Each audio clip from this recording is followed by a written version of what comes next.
A friend is one that knows you as you are, understands where you have been, accepts what you have become, and still gently allows you to grow.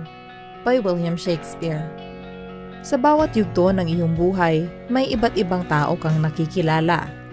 Ang ilan dito ay nagiging kaibigan mo. Sila ang mga taong nalalapitan kapag ikaw ay may problema. Nakakasama kapag may gusto kang puntahan at kung minsan sila din ang nagpapayo sa iyo. Pero sa iba, kinakaibigan lang sila dahil sa pakinabang o dinadala sila sa mga maling gawain. Kaya ito ang ilang mga tips para malaman kung tunay ba ang iyong mga kaibigan. Reliability. Ang kaibigan ay laging nandyan kapag kinakailangan. Lagi silang handang tumulong sa iyo. Empathy. Nakikinig sa iyong mga problema at nagbibigay ng payo. Sila din ang nakakaintindi sa iyong sitwasyon. Apologizing and forgiving. Everyone makes mistakes.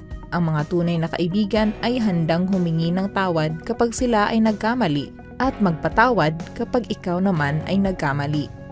Considers your well-being. Sila ay mapagmalasakit sa iyong kalagayan. Hindi ka nila hahayaang mapasama o mapahamak. Honesty. Ayon sa Kawikaan 27:6, tapat ang mga sugat ng kaibigan, ngunit ang mga halik ng kaaway ay magdaraya. Ang tunay na kaibigan ay tapat sa lahat ng bagay. Kahit na ito ay masakit na sabihin, pero kung para sa iyong ikabubuti, magsasabi sila ng tapat sa iyo.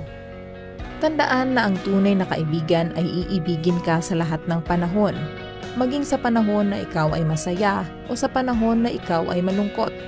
Hindi mo man sila nakakausap o nakakasama sa araw-araw, alam mong mayroon kang tunay na kaibigan na maaasahan. You can do it!